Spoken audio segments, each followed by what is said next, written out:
everyone, welcome back to my YouTube channel. This is the another part of polity series. Already channel पे 4 parts आ चुके हैं और total 4 parts में हमारे 100 questions cover हो चुके हैं. तो इसीलिए 5th पार्ट जो स्टार्ट होगा वो 101 क्वेश्चन से स्टार्ट होगा. इसी तरीके से हम पूरे 500 क्वेश्चंस कवर करेंगे और हिस्ट्री सीरीज़ की भी एक वीडियो अपलोड हुई है, उसकी भी वीडियोज़ आ जाएंगी आगे. वो थोड़ा टाइम क्लैश हो रहा है, इस वजह से उसकी वीडियोज़ अभी नहीं आ पा रही हैं, बट आ जाएगी जल्दी वो वीडियोस भी. सो चैनल पर नए हैं तो चैनल को सब्सक्राइब करें, बेल आइकन पे प्रेस करें और हमारे साथ जुड़े रहें मोर अपडेट्स के लिए. वीडियो स्टार्ट करते हैं. इस वीडियो का फर्स्ट क्वेश्चन क्या है? इस वीडियो की स्टार्टिंग ही हमने उस क्वेश्चन से करी है जो हमने प्रीवियस वीडियो में क्वेश्चन पूछा था आपसे. तो उसका आंसर आपको यहाँ देखने को मिल जाएगा. जिन्होंने आंसर करा था वो बिल्कुल सही आंसर था. सो अब देखते हैं यहाँ पर क्या है question. What is the minimum age for becoming a candidate for लोक सभा एंड राज्यसभा? मिनिमम एज क्या होनी चाहिए कैंडिडेट बनने के लिए लोकसभा और राज्यसभा की? So A is the right answer. Lok Sabha के लिए कितनी होनी चाहिए? लोकसभा के लिए कितनी होनी चाहिए? 25. एंड राज्यसभा के लिए कितनी होनी चाहिए? राज्यसभा के लिए होनी चाहिए 30 ईयर्स. और ये है हमारी मिनिमम एज. कौन सी एज है ये हमारी? ये हमारी है मिनिमम एज लोकसभा और राज्यसभा के लिए. और लोकसभा में कितनी सीट्स होती हैं? लोकसभा में कितनी सीट्स होती हैं? 552. लोकसभा में सीट्स कितनी होती हैं? 552. और राज्यसभा में कितनी होती है? और राज्यसभा में कितनी सीट्स होती हैं? 250. राज्यसभा की कितनी सीट्स होती हैं? 250. और लोकसभा की कितनी होती है? 552. ओके. और मिनिमम एज क्या होती है लोकसभा की? 25 और राज्यसभा की 30. सीट्स भी याद रखिएगा, कितनी बार सीट्स भी पूछ लेते हैं. और ईयर भी, एज भी याद रखिएगा. मिनिमम एज क्या है? मिनिमम एज लोकसभा की 25 है और राज्यसभा की मिनिमम एज कितनी है? 30. ओके. सो नेक्स्ट क्वेश्चन देखते हैं. सेकेंड क्वेश्चन है English is the official language of which Indian state? English कौन सी स्टेट का ऑफिशियल लैंग्वेज है? English is the official language of which Indian state? So right answer is C, Nagaland. Nagaland की English official language है. But 8th schedule जो हमारा है languages वाला, 8th स्केड्यूल, उसमें ऑफिशियल लैंग्वेजेस लिस्ट में इंग्लिश को शामिल नहीं करा गया है. ये याद रखिएगा. पूछ लेते हैं कितनी बार कि कौन सी लैंग्वेज जो है ऑफिशियल लैंग्वेज लिस्ट में 8th स्केड्यूल में मेंशन नहीं है. तो इंग्लिश जो है वो 8th स्केड्यूल में मेंशन नहीं है. याद रखिएगा इस बात को. इंग्लिश ऑफिशियल लैंग्वेज लिस्ट में 8th स्केड्यूल में मेंशन नहीं है. इंग्लिश ऑफिशियल लैंग्वेज है एक स्टेट की, और कौन सा स्टेट है? वो स्टेट है नागालैंड. सो इस क्वेश्चन के अकॉर्डिंग राइट आंसर क्या होगा? C. C is the right answer. Next question देखते हैं. Which prime minister did not face the parliament? कौन से प्राइम मिनिस्टर रहे हैं इंडिया के जिन्होंने कभी पार्लियामेंट फेस नहीं करा? वो कभी पार्लियामेंट गए ही नहीं है. So A is the right answer. Chaudhary Charan Singh ji. Chaudhary Charan Singh ji did not face the parliament. कभी भी नहीं गए ये पार्लियामेंट. चौधरी कौन थे? ये प्राइम मिनिस्टर हमारे Chaudhary. Question is first 5-year plan of India was based on the. First 5-year plan किस पे बेस्ड था? So A is the right answer. Harrod Domar model पे. किस पे बेस्ड था first 5-year plan? Harrod Domar model पे. Second 5-year plan जो था वो पीसी मल्हानोबिस मॉडल पर था. और फर्स्ट 5-year प्लान जो था वो किस पे था? हरूद डोमर मॉडल पे. कितनी बार क्वेश्चन ये भी पूछ लिया जाता है कि गरीबी हटाओ स्लोगन कौन से प्लान में दिया गया था? तो वो 5th 5-year प्लान में दिया गया था. कौन से 5-year प्लान में दिया गया था? 5th 5-year प्लान में. और स्लोगन क्या था? गरीबी हटाओ, गरीबी हटाओ. और दिया किसने था? इंदिरा गांधी जी ने. ठीक है. दिया किसने था? इंदिरा गांधी जी ने दिया था. 5th 5-year प्लान में दिया था. स्लोगन क्या था? गरीबी हटाओ. ये क्वेश्चन पूछ लिया जाता है, इसलिए मैं आपको बता रही हूँ एडिशनल इन्फॉर्मेशन में. और फर्स्ट 5-year प्लान किस पे बेस्ड था? हरूद डोमर मॉडल पर. ये भी पूछ लिया जाता है आपसे बहुत सारे एंट्रेंस एग्जाम में. तो ये भी याद रखिएगा और ये भी याद रखिएगा. ओके. सो इस क्वेश्चन के अकॉर्डिंग राइट आंसर क्या होगा? A is the right answer. 5th 5 year plan में कौन सा स्लोगन दिया गया था? गरीबी हटाओ, और दिया किसने था? इंदिरा गांधी जी ने। तो इस चीज़ को भी याद रखिएगा बिल्कुल। Let's move to the next question. A bill can be introduce only in, money bill जो है, A money bill can be introduce only in, A money bill can be introduce only in, money bill कहाँ introduce होता है? सिर्फ answer is Lok Sabha. A is the right answer. A money bill can be introduce only in Lok Sabha. A money bill can be introduce only in Lok Sabha. कहाँ introduce होता है? लोकसभा में। सो इस question के अकॉर्डिंग राइट आंसर क्या होगा? A is the right answer. Money bill can be introduce only in Lok Sabha. Next question is the provision for free legal aid is provide in which article? Free legal aid का provision कौन से article में आया है? So A is the right answer. Article 39A। Free legal aid provide कौन सा article करता है? Article 39A। Article 39A provide करता है। आर्टिकल 39 और सब आर्टिकल ए प्रोवाइड करता है free legal add. The provision for free legal aid is provide in which article? Article 39 और सब आर्टिकल ए। जब आर्टिकल स्केड्यूल पे वीडियो आएगी तो ये सारे आर्टिकल आपको वहाँ अच्छे से क्लियर हो जाएंगे, बाकी जो हमारे 12 स्केड्यूल्स हैं वो सारे भी क्लियर हो जाएंगे आपको। इसीलिए यहाँ पर इतना डिटेल में नहीं बता रही हूँ कि आर्टिकल 39 और सब आर्टिकल ए क्या है, तो ये आपको उन वीडियोज़ में क्लियर हो जाएगा, तो इतना टेंशन लेने की ज़रूरत नहीं है।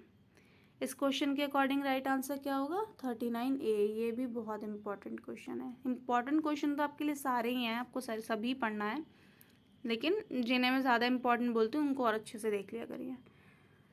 Let's move to another question. Question is in which article the supreme court has the power to review its own judgement और ऑर्डर? कौन से आर्टिकल के तहत सुप्रीम कोर्ट के पास पावर होती है रिव्यू करने की खुद के ओन जजमेंट पे और ऑर्डर पे? So article 137 is the right answer. A is the right answer. Article 137 power देती सुप्रीम कोर्ट को रिव्यू करने की अपने खुद के ओन जजमेंट पे और ऑर्डर पे। कौन सा आर्टिकल है? आर्टिकल 137 गिव द पावर है the supreme court to review its own judgment or order। Article 137। A is the right answer। Next question देखते हैं। Who is the first law officer in India? First law officer in India कौन होते हैं? वो होते हैं attorney general. A is the right answer. First law officer of India कौन होते हैं? First law officer in India कौन होते हैं? Attorney general. अब आप मुझे बताएंगे इस टाइम के अटॉर्नी जनरल कौन है, नाम क्या है उनका? नाम बताएंगे इस टाइम के अटॉर्नी जनरल का कि उनका नाम क्या है। इस टाइम के अटॉर्नी जनरल कौन है और उनका नाम क्या है? तो इंडिया में जो फर्स्ट लॉ ऑफिसर होते हैं, जो कौन होते हैं वो होते हैं attorney general. A is the right answer. Next question देखते हैं। In India the concept of single citizenship is adopted from. India में सिंगल सिटीजनशिप का कॉन्सेप्ट है, तो हमने वो सिंगल सिटीजनशिप का कॉन्सेप्ट कहाँ से अडॉप्ट करा है? पहले आंसर देख लेते हैं। England. A is the right answer. England is the right answer. Single citizenship का कॉन्सेप्ट हमने कहाँ से अडॉप्ट करा है या बोरो करा है? वो करा है हमने इंग्लैंड से। अब सिंगल सिटीजनशिप होती क्या है? अब कुछ कंट्रीज़ हैं जहाँ पर आपको उस डबल सिटीजनशिप प्रोवाइड कराते हैं वो लोग। दैट मीन्स कि आप उस कंट्री की सिटीजनशिप के अलावा किसी और कंट्री की भी सिटीजनशिप ले सकते हैं, पर इंडिया में ऐसा नहीं है। इंडिया में सिंगल सिटीजनशिप है कि अगर आप इंडियन हैं तो आप किसी और कंट्री की नेशनैलिटी नहीं ले सकते। पहले आपको इंडियन नेशनैलिटी कैंसिल करानी होगी, तभी आप वहाँ की नेशनैलिटी ले सकते हैं। तो इसीलिए ये कॉन्सेप्ट कहाँ से लिया है? कॉन्सेप्ट ऑफ सिंगल सिटीजनशिप ये लिया है हमने इंग्लैंड से। कहाँ से लिया हमने? ये लिया है हमने इंग्लैंड से। और इस पे भी एक वीडियो आपको मिल जाएगी सेपरेट कि हमने कॉन्स्टिट्यूशन में क्या क्या चीज़ें कौन कौन सी कंट्रीज से बोरो की हैं। ओके, तो बहुत सारी चीज़ें हमने बोरो करी हैं और एग्ज़ाम पॉइंट ऑफ व्यू से वो सारी चीज़ें बहुत इंपॉर्टेंट हो जाती हैं, क्योंकि क्या पूछे एग्जामिनर हमें खुद नहीं पता होता। तो ये क्वेश्चन भी मार्क कर लें, आपको पता होना चाहिए कौन सी चीज़ कहाँ से बोरो की गई है। तो सिंगल सिटीजनशिप का कॉन्सेप्ट हमने जो अडॉप्ट करा है या बोरो करा है वो करा है इंग्लैंड से। इस क्वेश्चन के according A is the right answer. Let's move to the next question. The fundamental duties are introduced in the constitution upon recommendation of which committee. मैंने आपको प्रीवियस वीडियो में ही बताया था कि फंडामेंटल ड्यूटीज़ जो इंट्रोड्यूस करी गई थी वो करी गई थी कौन सी कमेटी में करी गई थी, वो अगर आपको याद हो तो वो करी गई थी सोरेन सिंह कमेटी में। ए is the right answer. A is the right answer. Soren Singh committee is the right answer. मैंने आपको प्रीवियस वीडियो में बताया था ये कि फंडामेंटल ड्यूटीज़ जो इंट्रोड्यूस करी गई थी वो कौन सी कमेटी के रिकमेंडेशन पे करी गई थी, वो करी गई थी सोरेन सिंह कमेटी के रिकमेंडेशन पर। सो याद रखिएगा इस चीज़ को। ये कमेटीज़ भी बहुत सारी पूछ ली जाती हैं, तो ये कमेटी तो बहुत ही इंपॉर्टेंट है क्योंकि इस कमेटी में क्या इंट्रोड्यूस हुआ था हमारा फंडामेंटल ड्यूटीज़। फंडामेंटल ड्यूटीज़ इस कमेटी की रिकमेंडेशन पर आई थी, सोरेन सिंह कमेटी के। Introduce in the constitution upon recommendation of Soren Singh committee. Fundamental duties याद रखिएगा इस चीज़ को। सो इस क्वेश्चन के according A is the right answer. A is the right answer. Next question is the idea of the office of the attorney general in Indian constitution taken from which country? The idea of the office of the attorney general, हमने attorney general का जो concept लिया है वो कौन से constitution से लिया है, किस किस कंट्री के कॉन्स्टिट्यूशन से लिया है हमने। So A is the right answer. Britain से लिया है हमने ये। अटॉर्नी जनरल की जो पोस्ट का जो हमने लिया है वो कहाँ से लिया है, हमने ब्रिटेन से लिया है। किसके कॉन्स्टिट्यूशन से लिया है, ब्रिटेन से लिया। ए is the right answer. The idea of the office of the attorney general in India in Indian constitution taken from which country, the country is Britain. A is the right answer. Britain is the right answer. यहाँ पे भी यही पूछा जा रहा है कि अब ये चीज़ हमने कहाँ से अडॉप्ट करी है या बोरो करी है, तो इसको भी याद रखिएगा। तो ये आइडिया हमने अटॉर्नी जनरल ऑफ इंडिया का इंडियन कॉन्स्टिट्यूशन में कहाँ से लिया है, हमने लिया है ब्रिटेन से। ओके, इस चीज़ को भी याद रखिएगा। Next question is who appoint the district जज। मैंने आपको बताया था फर्स्ट वीडियो में ही बताया था शायद कि सुप्रीम कोर्ट के जजेस को जो अपॉइंट करते हैं वो कौन करते हैं, प्रेसिडेंट ऑफ इंडिया। अब यहाँ पे पूछा जा रहा है कि डिस्ट्रिक्ट के जो जज होते हैं, जो डिस्ट्रिक्ट के जज होते हैं उन्हें कौन अपॉइंट करता है, तो उन्हें अपॉइंट करते हैं governor of state. B is the right answer. Governor of state appoints the district of जज। Governor of state appoints the district of जज। B is the right answer. Next question is which committee is the largest committee of the parliament. Parliament की सबसे largest committee कौन सी है, वो है हमारी estimates committee. A is the right answer. Estimates committee is the largest committee of the parliament. Once again star mark कर लीजिए इस पे। कमिटीज़ भी पूछी जाती हैं एग्जामिनेशन में। नेक्स्ट क्वेश्चन देखते हैं। Next question is in which year Hindi was adopted as the official language. कौन से ईयर में हिंदी को as a official language adopt किया गया था। अब जो लोग सोचते हैं कि हिंदी एक नेशनल लैंग्वेज है, कौन सी लैंग्वेज है, नेशनल लैंग्वेज, वो गलत है। हमारे इंडिया की कोई भी नेशनल लैंग्वेज नहीं है। कोई भी नेशनल लैंग्वेज नहीं है। ऑफिशियल लैंग्वेजेस हो सकते हैं पर नेशनल लैंग्वेज कोई भी नहीं है। अब वो क्यों नहीं है, क्योंकि इंडिया में बहुत सारे लैंग्वेजेस हैं, सिर्फ एक लैंग्वेज नहीं है। सिर्फ हिंदी नहीं बोली जाती है इंडिया में, बहुत सारी लैंग्वेजेस बोली जाती हैं। तो उस केस में क्या था कि किसी भी एक लैंग्वेज को नेशनल लैंग्वेज नहीं बनाया जा सकता था, इसीलिए हमारी कोई भी नेशनल लैंग्वेज नहीं है। Official language list 8th schedule मैंने आपको पहले भी पढ़ाया, अगर आप उसे देखेंगे तो उसमें काफ़ी ज़्यादा लैंग्वेजेस, तो कितने लैंग्वेजेस है उसमें 8th शेड्यूल में 22 लैंग्वेजेस मेंशन है। सिर्फ 22 लैंग्वेजेस मेंशन है, जबकि इससे भी ज़्यादा इंडिया में बोली जाती है। बट 8th शेड्यूल में कितनी लैंग्वेजेस मेंशन है, 22 लैंग्वेजेस। अब 22 लैंग्वेजेस के होते हुए किसी एक लैंग्वेज को नेशनल लैंग्वेज बना देना तो ये काफ़ी मुश्किल काम था। तो इसीलिए हमारे इंडिया की कोई भी नेशनल लैंग्वेज नहीं है। इस चीज़ को अच्छे से याद रखिएगा, हमारे इंडिया की कोई भी नेशनल लैंग्वेज नहीं है। हमारे इंडिया का ऑफिशियल लैंग्वेज है, हिंदी अडॉप्ट करी गई थी ऑफिशियल लैंग्वेज। यहाँ पे पूछा गया किस ईयर में, यहाँ पे डेट और ईयर दोनों दिया हुआ है, तो C is the right answer. 14 सितंबर 14 सितंबर 1949, 14 सितंबर 1949, ईयर भी याद रखिएगा। 1949 में, 14 सितंबर 1949 में हिंदी को as a official language adopt किया गया था। और हिंदी दिवस कब मनाते हैं हम? 14 सितंबर को। 14 सितंबर को हम कौन सा दिवस मनाते हैं? हिंदी दिवस।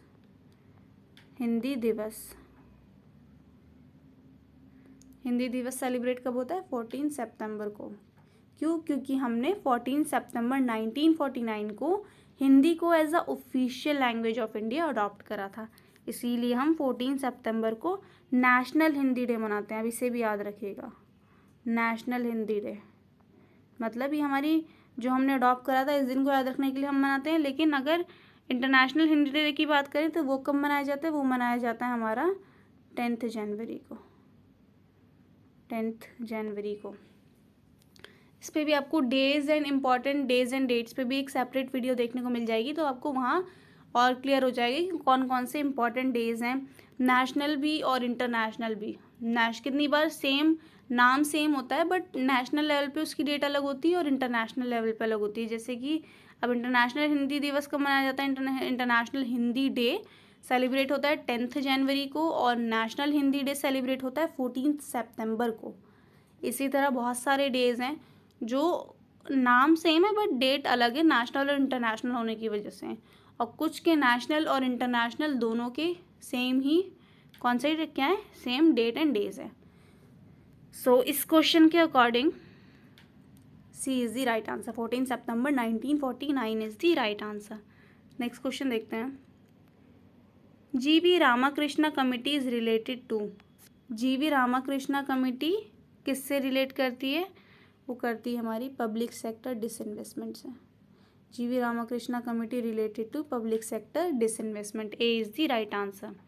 G.V.. Ramakrishna committee is related to public sector disinvestment. A is the right answer. Next question is longest serving speaker of Lok Sabha is. सबसे लॉन्गेस्ट सर्विंग स्पीकर कौन रहे थे लोकसभा के? वो रहे थे हमारे Balram Jakhar ji. A is the right answer. Balram Jakhar ji is the longest serving speaker of Lok Sabha. Longest serving speaker of Lok Sabha कौन रहे थे? बलराम झाकर जी। और अभी करंट वाले लोकसभा के स्पीकर कौन है? ओम बिरला जी। करंट लोकसभा स्पीकर कौन है? ओम बिरला जी। और longest serving speaker of Lok Sabha कौन रहे थे? बलराम झाकर जी।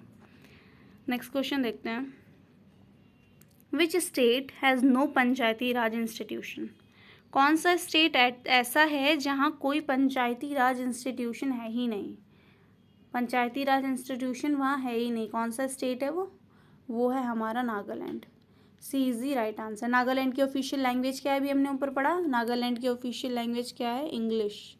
नागालैंड की ऑफिशियल लैंग्वेज है इंग्लिश। और ये भी याद रखिएगा कि नागालैंड में कोई भी पंचायती राज इंस्टीट्यूशन नहीं है। Nagaland has no panchayati raj institution. आपको ये भी याद रख लेना, ऑफिशियल लैंग्वेज क्या है नागालैंड की? वो है इंग्लिश। नेक्स्ट क्वेश्चन पूछ देखते हैं। Which state first adopted the panchayati raj system in India. कौन से स्टेट ने सबसे पहले पंचायती राज सिस्टम इंडिया में अडॉप्ट करा था? So A is the right answer. Rajasthan था वो स्टेट जिसने सबसे पहले पंचायती राज इंस्टीट्यूशन का सिस्टम अडॉप्ट करा था। कौन सा था वो? Rajasthan. A is the right answer. अब ये तो पता चल गया कि राजस्थान जो है उसने फर्स्ट अडॉप्ट करा था पंचायती राज इंस्टीट्यूशन इंडिया में। इंडियन फर्स्ट स्टेट था जिसने पंचायती राज इंस्टीट्यूशन अडॉप्ट करा था। वो कौन सा था? राजस्थान। और ईयर क्या था? 1959। 1959 में फर्स्ट जिसने पंचायती राज सिस्टम अडॉप्ट करा था वो किसने करा था? राजस्थान ने। ईयर क्या था? 1959। ईयर भी याद रख लीजिए, क्या पता कभी एग्जाम में आपसे ईयर पूछ लें। तो ईयर क्या था? 1959। और फर्स्ट अडॉप्ट करने वाला पंचायती राज सिस्टम इंडिया में कौन सा स्टेट था? वो था राजस्थान। तो दोनों चीज़ें याद रखिएगा, 1959 और स्टेट क्या है? Rajasthan. Let's move to the next question. Municipal corporation was first set up in which state. Municipal corporation पहली बार इंडिया में कौन से स्टेट में सेटअप हुआ था? So the right answer is Chennai. D is the right answer. Chennai is the right answer. Municipal corporation was first set up in Chennai. Municipal corporation was first set up in which state? The state is Chennai. D is the right answer. याद रखिएगा इस चीज़ को. Next question is, who was the president of India at the time of emergency 1975? कौन रहे थे president of India time of emergency 1975? वो थे हमारे Fakhruddin Ali Ahmed. A is the right answer. उस टाइम पे प्रेसिडेंट कौन थे? फ़खरुद्दीन अली अहमद थे. ईयर क्या था? 1975. और हमारी जो इंटरनल डिस्टर्बेंस की वजह से इमरजेंसी लगी थी वो कब लगी थी? 1975 में. फर्स्ट टाइम इंटरनल डिस्टर्बेंस की वजह से कब लगी थी इमरजेंसी? 1975 में लगी थी. इंदिरा गांधी जी का टाइम था उस टाइम पर. 1975 में लगी थी फर्स्ट इमरजेंसी, जब पहली बार इंटरनल डिस्टर्बेंस की वजह से हमारी कंट्री में इमरजेंसी लगी थी. और उस टाइम पे प्रेसिडेंट कौन थे? फ़खरुद्दीन अली अहमद जी. प्रीवियस वीडियो में मैंने आपको बताया था कि इमरजेंसी कितनी तरह की होती हैं, आर्टिकल्स क्या क्या हैं. तो अगर आपने वो वीडियो नहीं देखा है तो देख लीजिए और चैनल को सब्सक्राइब कर लीजिए, बेल आइकन पे प्रेस कर दीजिए ताकि आपको इसी तरह की मोर अपडेट्स मिलती रहें. चैनल पर अभी जनरल साइंस की वीडियो भी आने वाली है और बहुत सारी स्टैटिक जीके की, लीगल मैगजीन्स की, बाकी चीज़ों की भी वीडियोस अपलोड होने वाली हैं. बट उसके लिए आपको हमसे जुड़े रहना होगा. सो इस क्वेश्चन के according A is the right answer. Fakhruddin Ali Ahmed थे उस टाइम पे प्रेसिडेंट और इमरजेंसी का जो ईयर था वो क्या था? 1975. और इमरजेंसी किसके टाइम पर लगी थी? वो लगी थी इंदिरा गांधी जी के टाइम पर, 1975. Next question is, who certified that any bill is a money bill? कौन सर्टिफाई करता है कि कोई भी बिल मनी बिल है या नहीं? Who certified that any bill is a money bill? कौन करता है वो? सो the right answer is A, speaker of Lok Sabha.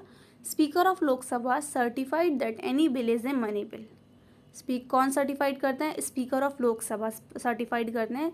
Speaker of Lok Sabha certified that any bill is a money bill. Speaker of Lok Sabha certified that any bill is a money bill. A is the right answer.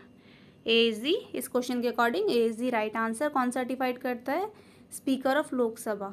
ये question भी बहुत बार exam में आया हुआ है. Okay, ये question भी बहुत बार पूछा गया एग्जाम में. Let's move to the next question. Kelkar committee was established in for. Kelkar committee establish किस चीज़ के लिए हुई थी?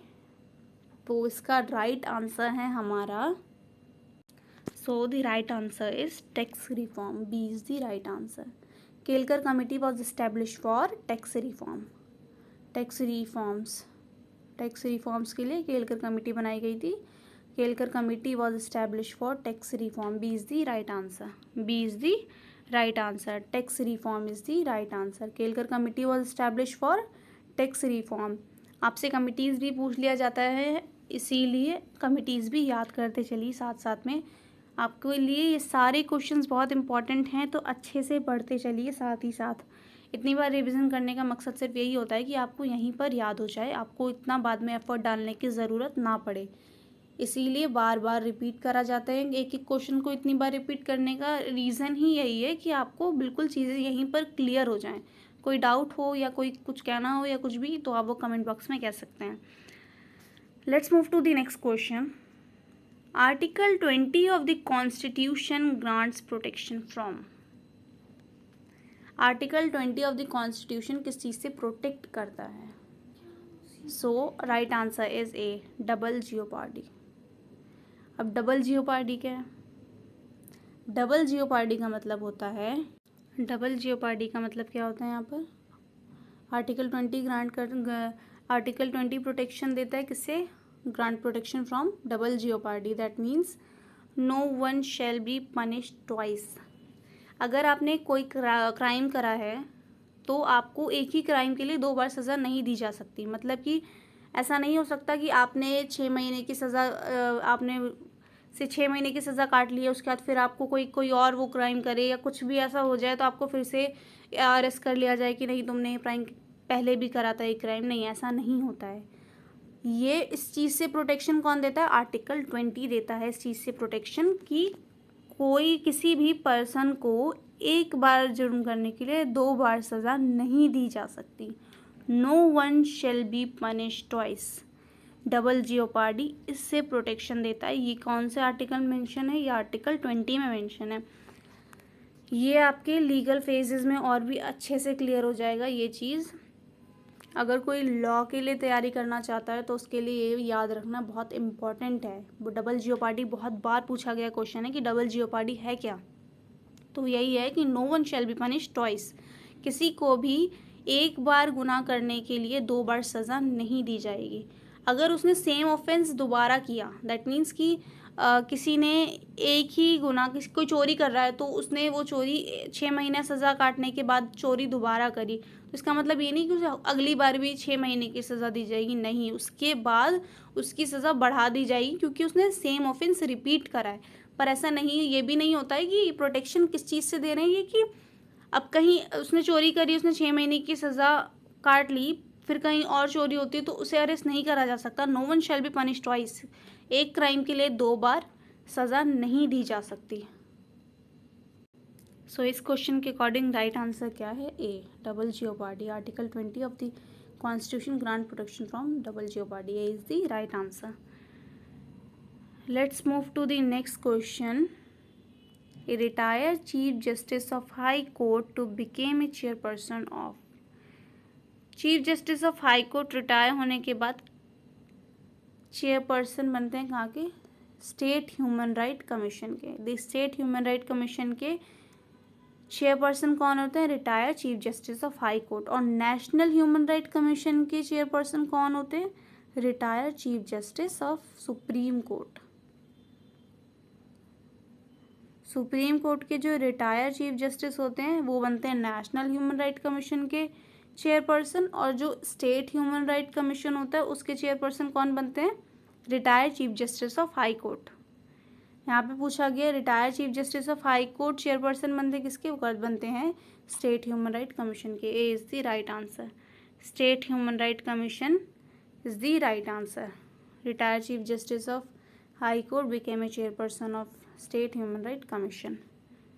Next and last question is, इस वीडियो का लास्ट क्वेश्चन है ये, तो चैनल को सब्सक्राइब करें, लाइक करें, वीडियो को कमेंट करके बताएं वीडियो कैसी लगी और जुड़े रहिए हमारे साथ। ये क्वेश्चन देख लेते हैं पहले।